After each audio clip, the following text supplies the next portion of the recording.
Hi friends, good morning to all of you. तो स्वागत है अपने यूट्यूब चैनल रोहित क्लासेस में। हम आज पढ़ेंगे त्रिकोणमिति के चैप्टर 8.1 के प्रश्नों को। किसी समकोण त्रिभुज ABC की भुजा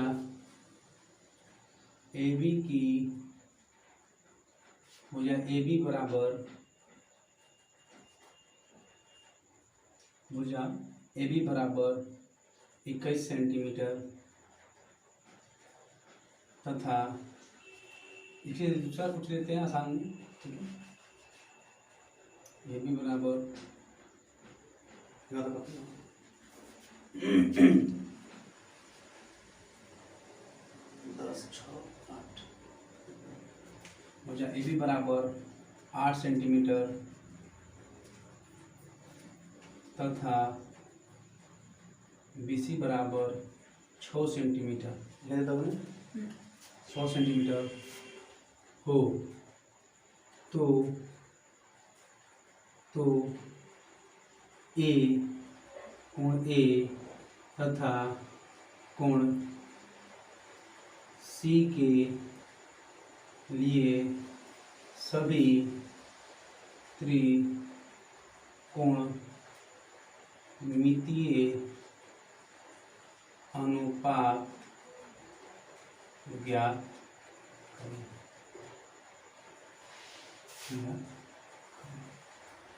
ठीक है, तो चलिए हम इस क्वेश्चन को हल करते हैं। ठीक है, और बनाते हैं। कल हमने क्वेश्चन में पढ़ा था। ठीक है, तो हम चलिए पहले इसका फिगर ड्रा करते हैं। एक समकोण त्रिभुज लेते हैं जिसमें भुजा समकोण त्रिभुज जो है ये ABC है, ये A, ये B, ये C। तीनों भुजा में हमको AB दिया हुआ है 8 सेंटीमीटर और BC दिया है 6 सेंटीमीटर। ठीक है, तो सबसे पहले तो हम इसमें हल करते समय AC को ज्ञात करेंगे, जो हमारा AC है, कर्ण है। ठीक है, पहले AC भुजा को पता करेंगे कि AC की लंबाई कितनी है। तो देखते हैं, हम देखेंगे हल करते हम लिखेंगे कि AB = 8 centimetre comma BC = 6 centimetre है। और यहाँ पे जो AC है कर्ण की लंबाई है, और कर्ण की लंबाई होता है पाइथागोरस प्रमेय से हमने कल पढ़ा था कि किसी त्रिभुज की सबसे बड़ी भुजा का वर्ग उसके अन्य दो भुजाओं के वर्गों के योगफल के बराबर होता है। किसी का मतलब समकोण त्रिभुज, ओनली सिर्फ समकोण त्रिभुज में, राइट एंगल में। तो यहाँ पर निकालेंगे AC कर्ण = स्क्वायर रूट के अंदर AB का स्क्वायर प्लस ABC का स्क्वायर करेंगे, यानी AB की लंबाई यहाँ दिया हुआ है हमारा 8 का स्क्वायर प्लस 6 का स्क्वायर, यानी इसका जब वैल्यू ज्ञात करेंगे तो देख रहे हैं 8 का स्क्वायर कितना होगा, यहाँ पे इसको नीचे ले लेते हैं। ठीक है, यहाँ पे निकालेंगे 8 का स्क्वायर प्लस 6 का स्क्वायर, यानी 8 × 64 प्लस 6 के 36, दोनों को जोड़िएगा तो निकलेगा 100, इसका वैल्यू निकल जाएगा बाहर 10 सेंटीमीटर, यानी हमारा जो AC की लंबाई हो जाएगी वो 10 सेंटीमीटर की हो जाएगी। तो दोस्तों यहाँ पर समझ गए समकोण त्रिभुज में हम कर्ण को कैसे निकालेंगे, क्योंकि कर्ण की लंबाई जो होती है उसकी अन्य दो भुजाओं लंब और आधार के योग के वर्गों के योग के बराबर होता है। तो यहाँ निकाले तो यहाँ 10 सेंटीमीटर निकल गया। और हमको क्या करना है कि अब त्रिकोणमिति के सभी त्रिकोणमितीय अनुपात एंगल A और एंगल C के लिए ज्ञात करना है। और कल ही बताए थे कि इसमें आधार और लंब आपस में बदलते रहते हैं, यानी यदि एंगल C को लेते हैं तो उसके अनुसार लंब ये होगा, और एंगल A को लेते हैं तो उसके अनुसार लंब ये होगा, यानी आपस में इंटरचेंज होते रहेंगे। ठीक है, तो चलिए हम देखते हैं, अभी निकालते हैं हम एंगल A को लेकर के। तो सामने वाला जो भुजा दिख रहा है BC, ये हमारा लंब हो जाएगा। तो चलिए निकालते हैं। पहला है साइन थीटा, यानी लिख सकते हैं साइन थीटा के जगह पर A, साइन A, यहाँ पर लिख सकते हैं कॉस A, और यहाँ पर हो जाएगा हमारा tan A, sine cos tan A, तीनों के लिए हो गया। तो साइन थीटा का फॉर्मूला होता है, कल आपको यदि आपको याद नहीं पता है तो सीधा हम साइड में कहीं पे LAL के A लिख लेंगे, या मन ही मन उसको अपने मन में निकाल लेंगे। तो साइन थीटा का वैल्यू देखिए लंब बटा कर्ण है, यानी इसके अनुसार लंब BC और कर्ण AC। तो BC का वैल्यू कितना है इसमें हम देखेंगे तो 6, और कर्ण का मान है 10, यानी ये हो गया आंसर इसका। ठीक है, और यहाँ पे कॉस के चलेंगे तो आधार बटे कर्ण, यानी आधार की वैल्यू देखिए, यहाँ पे आधार देखेंगे एंगल ए के लिए तो ए बी और कर्ण का मान है ए सी, यानी ए बी की वैल्यू 8 और ए सी का वैल्यू 10, ये हो गया इसका आंसर।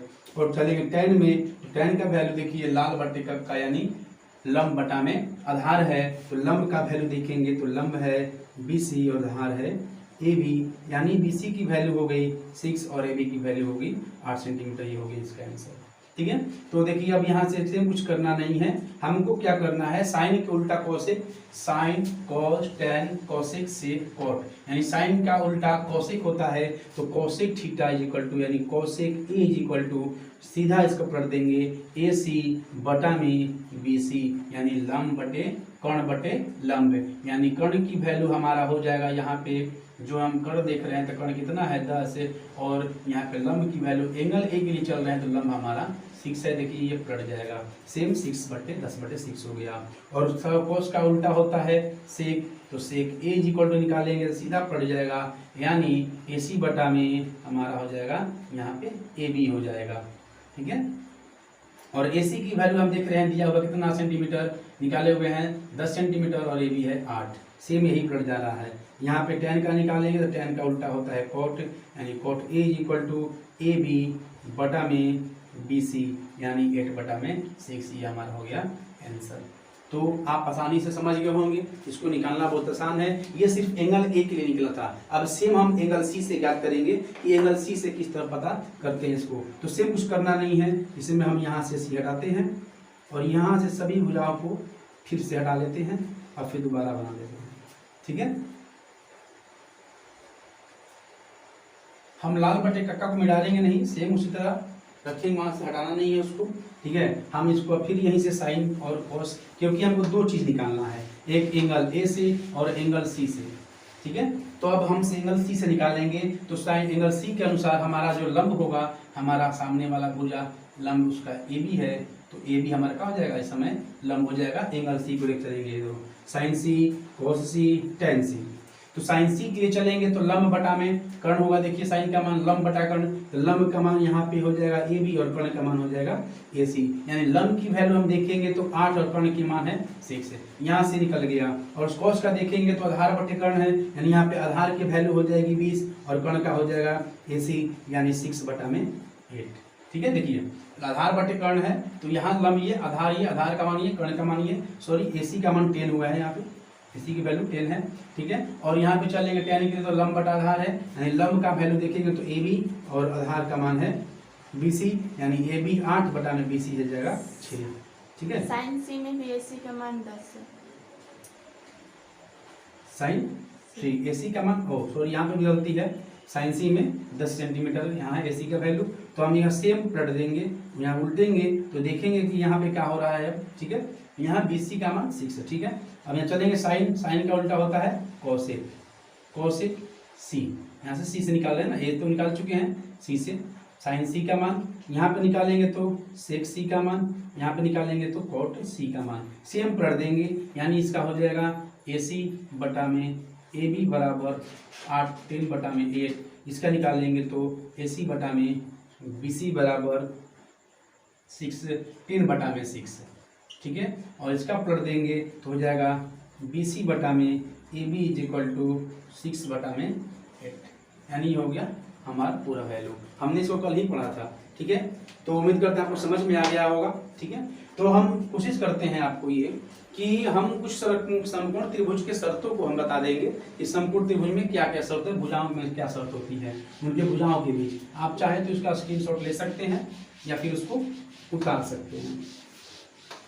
ठीक है, तो कुछ समकोण त्रिभुज की शर्तें हम देखेंगे कि समकोण त्रिभुज में क्या क्या शर्त होता है।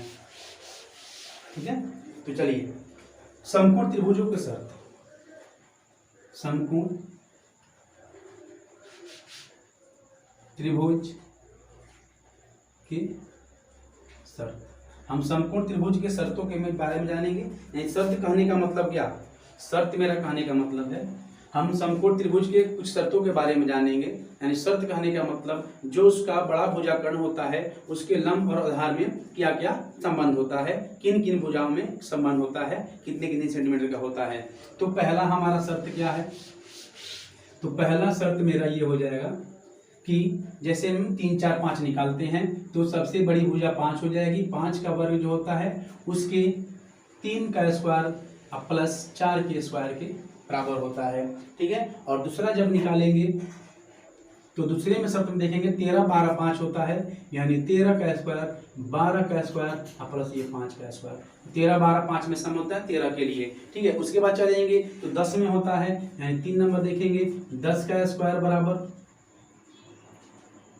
6 का स्क्वायर प्लस 8 का स्क्वायर, ये भी संबंध होता है, ठीक है, समकोण त्रिभुज के लिए। उसके बाद चलेंगे तो 41 9 और 40 में होता है, यानी चौथा हो जाएगा 41 का स्क्वायर बराबर 40 का स्क्वायर प्लस 9 का स्क्वायर, यानी 41 9 और 40 में संबंध होता है, 41 9 40 में होता है। चौथा कंडीशन था ये। पांचवा कंडीशन देखते हैं किसमें संबंध होता है। आप चाहे तो इसको जांच कर सकते हैं, जांच करने से पता चल जाएगा किसमें किसमें संबंध है कि नहीं है। जैसे मैं अगला संबंध देखेंगे तो हमारा अगला संबंध 20 और 12 16 हो जाएगा। 20 12 16 यानी 20 का स्क्वायर बराबर 12 का स्क्वायर प्लस 16 का स्क्वायर, 6वां कंडीशन हो जाएगा, ठीक है। आप देख सकते हैं जैसे 20 का स्क्वायर करेंगे तो कितना हो जाएगा, 20 20 यहाँ करेंगे तो 400 और 12 12 यहाँ 144 और 16 16 यहाँ कितना होता है 256। 6 4 10 की 0 हासिल 1, 5 4 10 की 0 हासिल 1 और 2 1 3 1 4 के 400 आ गया। यानी यहाँ पे शब्द क्या हो रहा है कि सही है, ठीक है। इसको आप याद कर सकते हैं, याद चाहे तो आसानी से हो जाएगा। और याद रहता है तो हमको क्या होता है कि हमको क्वेश्चंस को देखते ही अगर इस तरह के शब्द मिल जाते हैं तो इनसे डायरेक्ट दिखता है, ठीक है। तो अगला है 20 15 और ये 25 15 और 20 का, ठीक है। तो 25 का स्क्वायर बराबर 15 का स्क्वायर प्लस 20 का स्क्वायर, ठीक है। 25 का स्क्वायर बराबर 15 का स्क्वायर प्लस 20 का स्क्वायर। अगला है 26 10 24 का, 26 10 24 का, यानी 7वां नंबर है 26 का स्क्वायर बराबर 10 का स्क्वायर प्लस 24 का स्क्वायर, ठीक है। 26 10 24 का शर्त होता है। अगला होता है 29 20 21 का, यानी 7वां के बाद 8वां कंडीशन में चलेंगे तो यहाँ पे देखेंगे 8वां कंडीशन में होता है 29 का वर्ग बराबर 20 का वर्ग प्लस 21 का वर्ग, यानी 29 20 और 21। आप जब चलेंगे तो किताब में इसको क्वेश्चन शायद दिया हुआ है 8.1 जो चैप्टर है उसमें या फिर 2 में जो भी दिया हुआ है। अगला शब्द है 39 15 और 36 का, 39 15 और 36 का। तो लिखेंगे 39 का स्क्वायर बराबर 15 का स्क्वायर प्लस ये 36 का स्क्वायर, यानी जितना शर्त हो सके हम संभवतः दे चुके हैं, ठीक है। अगर आपको ये शर्त याद हो जाता है तो क्वेश्चंस को हल करने में कोई दिक्कत आपको नहीं आएगी। यानी किसी भी शर्त को आप जांच कर सकते हैं कि ये सही है या गलत है। जैसे मान लीजिए हम इसको जांच करते हैं, जो 41 का वर्ग कितना होता है, 41 का वर्ग निकालना हो तो देखिए निकालेंगे 41 का वर्ग, ठीक है। 41 का वर्ग निकालने कुछ करना नहीं है, ये 50 के आसपास का देखेंगे, 50 के आसपास की संख्या है तो 50 के आसपास 9 कम है तो लिखते हैं कितना हम 9 81, ठीक है। 9 81 होता है, 9 कम है 25 में से 9 घटा देंगे, 25 में से जब 9 घटाइए तो 15 में से 9 जाएगा तो 6 बचेगा, यहाँ पे हो जाएगा 16 और यहाँ पे कितना कम है 81 तो ले लेंगे 81, ठीक है। अब ये 16 81 हो गया 41 का वर्ग। जब आपको प्रूफ करना हो तो गुणा कर सकते हैं और देखिए 41 में गुणा करके देख लेते हैं तो यहाँ पे 4 हो गया, यहाँ पे 4 जब 16 हो गया 1861, देखिए आ गया, ठीक है। ये शॉर्ट ट्रिक है वर्ग का। और जब 41 का वर्ग 40 का वर्ग 4 16 होते हैं 1600 और 9 81 होता है, आप इसको जोड़ के देख सकते हैं 1861 आ गया। यानी जोड़ने पर क्या आया कि ये निकल गया हमारा कितना, देखिए दोनों का 16 81 था, 40 का वर्ग किए 1600 आया और 9 का किए 81 है, दोनों को जोड़ देंगे 1681 हो गया। यहाँ देखिए दोनों का ये वो जो है रूल फॉलो कर गया। तो हम यहाँ पे समझ चुके हैं। आप चाहें तो इसको स्क्रीनशॉट ले सकते हैं और इनके शर्तों को याद कर लेंगे तो थोड़ा सा ज़्यादा आपको हेल्प मिलेगा क्वेश्चन बनाने में। तो चलिए हम आगे बढ़ते हैं। हम आप प्रवेश करते हैं अपने किताब के चैप्टर 8.1 के पहले क्वेश्चन की ओर। तो आपका पहला क्वेश्चन आपके स्क्रीन पर आ चुका है, ठीक है, आ चुका है। तो आपका पहला क्वेश्चन 8.1 का ये है, ठीक है।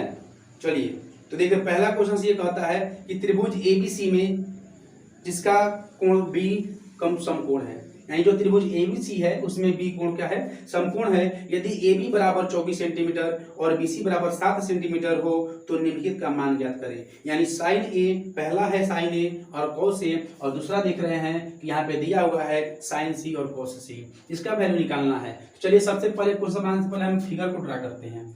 फिगर जब बनाएंगे तो इस फिगर में हमको नाम खुद से नहीं देना है, नाम दे चुका है। अगर नाम नहीं देता तो हम नाम ले सकते थे। कह रहा है कि त्रिभुज एबीसी में AB का मान दिया है 24 सेंटीमीटर। आप देख सकते हैं हम ABC रखते हैं, और ये बोला है कि B समकोण है तो B समकोण पे ले चुके हैं, ठीक है। और ये कहा है कि AB का मान है 24 सेंटीमीटर। कितना है AB का मान? 24 सेंटीमीटर। और दिया हुआ है A, यहाँ पे BC का मान 7 सेंटीमीटर, ठीक है।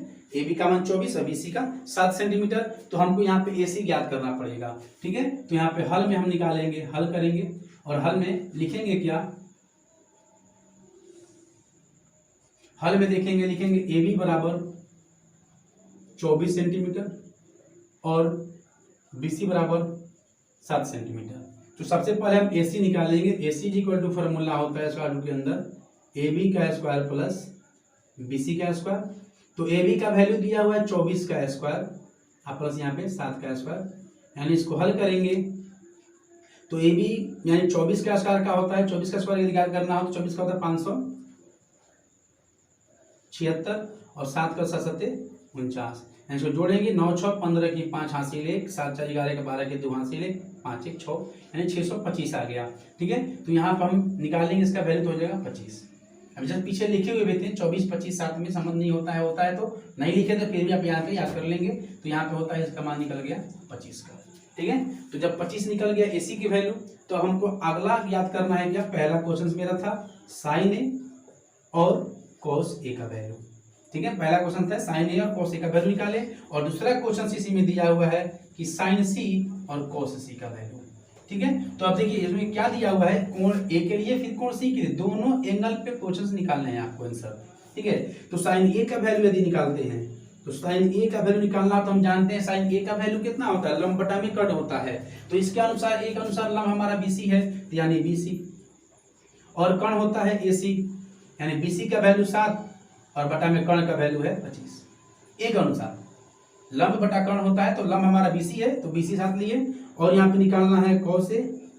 तो कॉस ए का वैल्यू हम जानते हैं कि क्या होता है, एल लाल बटे कक्का, यानी आधार बटा में कर्ण होता है। तो आधार का वैल्यू देखेंगे तो यहाँ पे आधार का मान कितना हो जाएगा मेरा AB, और आधार बटा कर्ण का मान लिखेंगे तो AC, यानी आधार का वैल्यू है यहाँ पे 24 और कर्ण का मान है 25, ये हमारा आंसर होगा, ठीक है। अब कोण C के लिए चलते हैं, ये तो ये देख लिए हम। अब कोण C के लिए हमारा लंब ये सामने वाला हो जाएगा AB, ठीक है। तो साइन C का वैल्यू निकालेंगे तो लंब बटा में कर्ण होता है, यानी लंब है AB और कर्ण है AC, बराबर यहाँ पे 24 बटा में 25, ठीक है।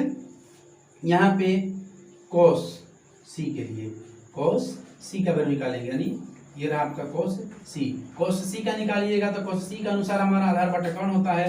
तो आधार का वैल्यू यहाँ पे कितना है मेरा BC और कर्ण का वैल्यू है AC, यानी 7 बटा में कर्ण हमारा निकाले हैं 25, ही हमारा हो गया आंसर, ठीक है। तो उम्मीद करते हैं आपको ये समझ में आएगा। ये आपकी किताब का पहला क्वेश्चन था, ठीक है। तो चलिए अब हम आगे बढ़ते हैं।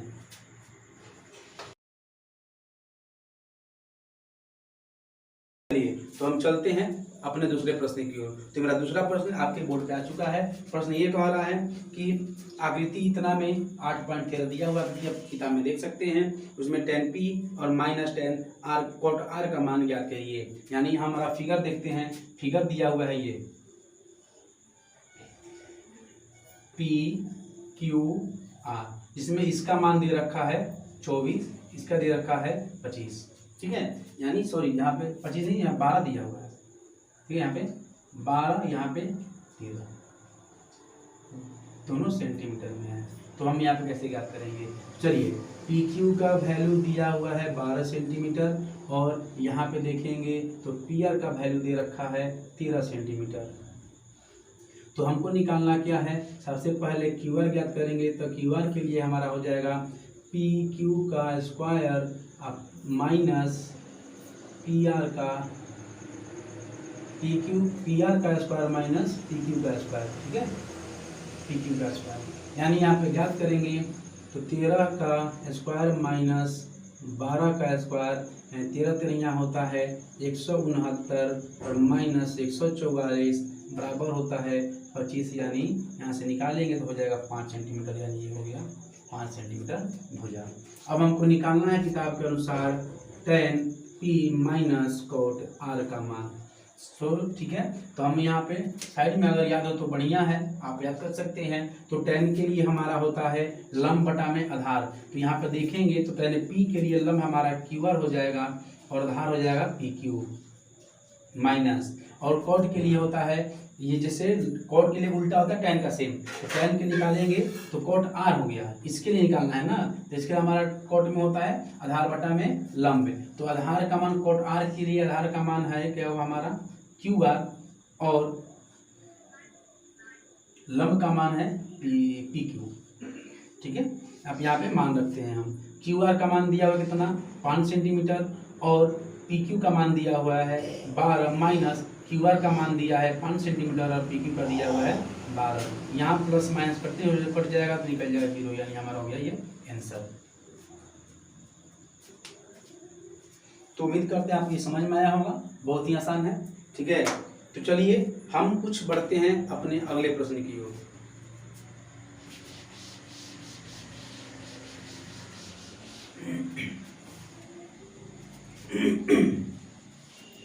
तो चलिए हम अगले प्रश्न या तीसरे प्रश्न की ओर बढ़ते हैं। तो तीसरा प्रश्न यह है कि यदि आपके तीसरा प्रश्न जो आपके स्क्रीन पे आ चुका है, ठीक है, चलिए अब तीसरे प्रश्न की ओर बढ़ते हैं।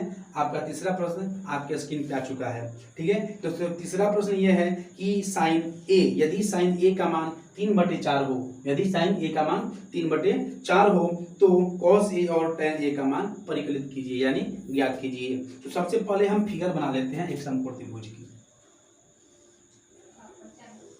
ठीक है, यहाँ पे देंगे ए, यहाँ पे देंगे बी, यहाँ पे देंगे सी। तो जब हम ABC त्रिभुज दे दिए तो दिया हुआ है हल में कि साइन A = 3/4, यानी साइन A का मान 3/4, यानी कहने का मतलब क्या है समझेंगे। साइन A मतलब 3/4, यानी साइन A बराबर हम जानते हैं क्या होता है, लंब बटा में होता है कर्ण, लंब बटा कर्ण, यानी कह सकते हैं कि लंब यानी किसके लिए, ए के लिए ये 3 सेंटीमीटर, और कर्ण यानी कर्ण तो कर्ण ही रहेगा हमेशा, बड़ा 90 के सामने वाला भुजा होता है। ठीक है, कोई दिक्कत नहीं है। तो हम यहाँ से बैटरी खत्म बंद नहीं के दिखाओ तो नहीं दिखाता हमें आधा इथु आ गइल बा, लिखल है ना बैटरी खत्म। तो ओके मारा ना, सफा खत्म दिखाता, क्या दिखाता ओके नहीं के में हाँ छुआ था, चल लगा। चलिए तो हम देखते हैं, यहाँ लंब का मान मिला हम कितना 3 सेंटीमीटर और कर्ण का मान मिल गया 4 सेंटीमीटर। तो हम यहाँ निकालते हैं AB की वैल्यू, यानी AB = निकालेंगे तो AC का स्क्वायर माइनस BC का स्क्वायर, ये स्क्वायर के अंदर, और यहाँ पे देखेंगे AC का मान दिया हुआ है 4 और माइनस ये 3 का स्क्वायर है 4 का 16 माइनस 3 के 9। हम जानते हैं 9 7 कितना होता है 16, यानी रूट बच गया 7 सेंटीमीटर, यानी रूट ये 7 सेंटीमीटर का हो गया AB की लंबाई। अब हम इसमें क्वेश्चन दिया हुआ है कि cos A और tan A का मान परिकलित कीजिए। देखते हैं cos A, यानी cos का जब मान निकालिएगा तो cos A = हम जानते हैं होता है आधार बटा में कर्ण का मान होता है लाल बटे कक्का के अनुसार आधार बटे कर्ण होगा। तो cos A के लिए मान हमारा सामने वाला लंब है और ये हमारा आधार है, ये कर्ण है। तो cos A के लिए होता है आधार बटा में कर्ण, यानी आधार का मान है AB और कर्ण का मान तो कर्ण रहबे करेगा, AC हमेशा बड़ा भुजा। तो आधार का मान AB जब लिए तो आधार का मान है √7 और AC का मान है 4, यानी हमारा हो गया आंसर। और फिर निकालना है cos A के बाद tan A का वैल्यू। तो tan A का जब वैल्यू निकालिएगा तो tan A बराबर होता है लंब बटा में आधार, यानी लंब इस पे देखेंगे तो tan A के लिए ही लंब पूछ रहा है ना। ठीक है, tan A के लिए लंब निकालेंगे तो लंब का वैल्यू इसमें कितना हो जाएगा BC और आधार कितना हो जाएगा यहाँ पे हमारा देखेंगे तो AB। ठीक है, तो आते हैं तो लंब बटा आधार हुआ तो लंब का मान देख रहे BC का मान दिया हुआ है 3 और इसका मान दिया कितना √7, ये हमारा हो गया आंसर। तो दोस्तों उम्मीद करते हैं आपको समझ में आया होगा। सो आज के इतना ही बहुत काफ़ी है। फिर आप कोशिश करिए इसमें क्वेश्चन आगे बनाने की। हम फिर कल मिलेंगे, अगले क्वेश्चन की तरफ बढ़ेंगे। ठीक है, सो थैंक्स देखने के लिए, आपको बहुत बहुत धन्यवाद।